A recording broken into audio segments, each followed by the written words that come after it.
I wanted to make a video talking about 5.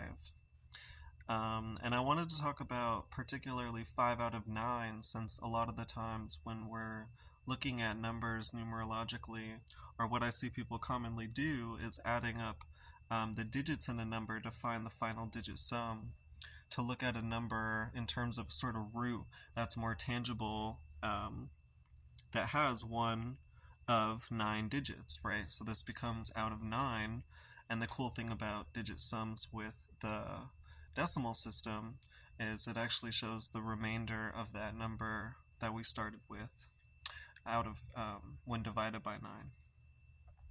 So to talk about 5, 5 is in the middle of this sequence of 9, right? We have the first 4 numbers, 1, 2, 3, and 4, coming before 5, and then following it, the next 4 numbers, 6, 7, 8, and 9. So it is smack dab in the center, right?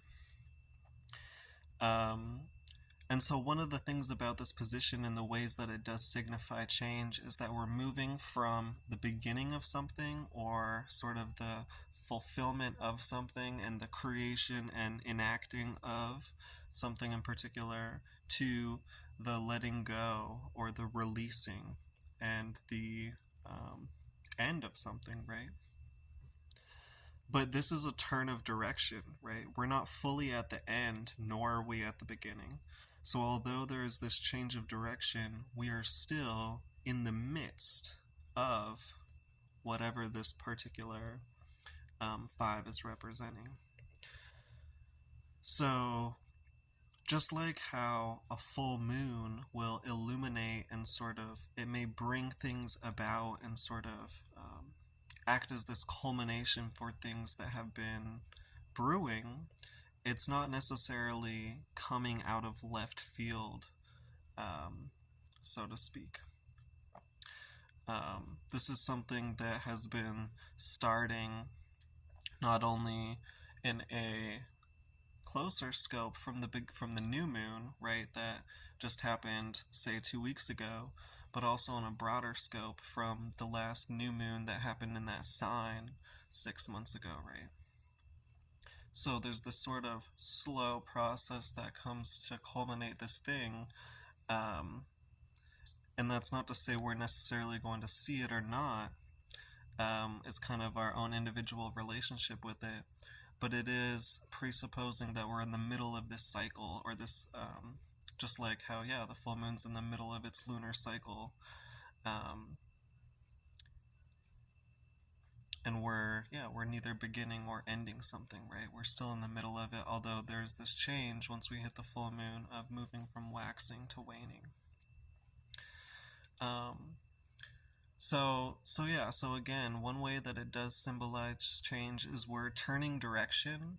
One way that it doesn't symbolize change is in circumstance, like everything's going to be different or everything's changing, because we're still in the thick of it.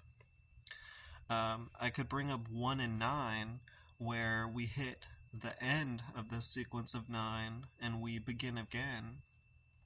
This is a place where nothing is sort of set in stone, and because of that, this openness in the mutability in the 9 and this creation, projection of the cardinality in the 1 sort of creates this creative space for anything to be, right? It is sort of this place of change where now one chapter is ending and a new one is beginning, and we can go anywhere, right? Where in the 5, we're in the middle of this cycle. So although we're changing how we're moving, everything's not going to be different, right? We're still in the middle of that cycle. I want to bring up another thing with the modalities. So 3 can be seen in 3 sets of 3, which would be 1, 2, and 3, 4, 5, and 6, and 7, 8, and 9. And these 3 parts can be seen as modes. We have the beginning, we have the middle, and we have the end. So things are at their most volatile or changeable at the beginning and end, right? It's where something can either be created in the beginning or sort of falter, and in the end, it's where something is being let go and um, um, sort of turned back into whatever it came so that new things can be sprung, right? But it is sort of this open space where anything can sort of come to be, right? Where the understanding of the middle or the present versus the past or future is what it is, right? It's actually the fixity in like these cardinalities, right? When we have these sets of beginning, middle, and end, the middle is kind of like the fixity tying together neither beginning nor ending, but it's the middle. Now, 5 is not only in this fixed realm of 4, 5, and 6, but it is the fixed number of 5.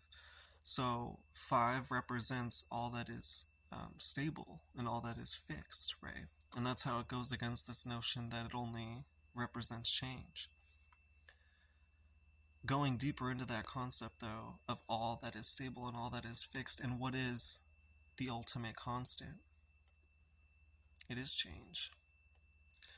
So, I do want to bring that up, but that is a roundabout way, like I said, to think about it when it is still in the middle of what's going on versus where things end and begin. We do have something completely new come about, right?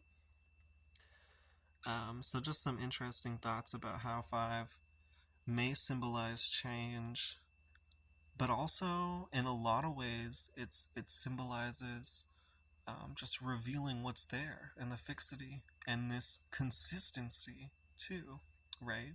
There's this change in the direction, but it is, again, in the middle, in the thick of it. There isn't an end for a while, and it hasn't just begun, but we are in it, right? There's stability with 5. Um, and yeah, but we do see that dichotomy between how, again, it does represent change and also represents stability. But it's important to note in what ways, right? Being in the middle of something and sort of then having this change of understanding because of fully realizing something, right?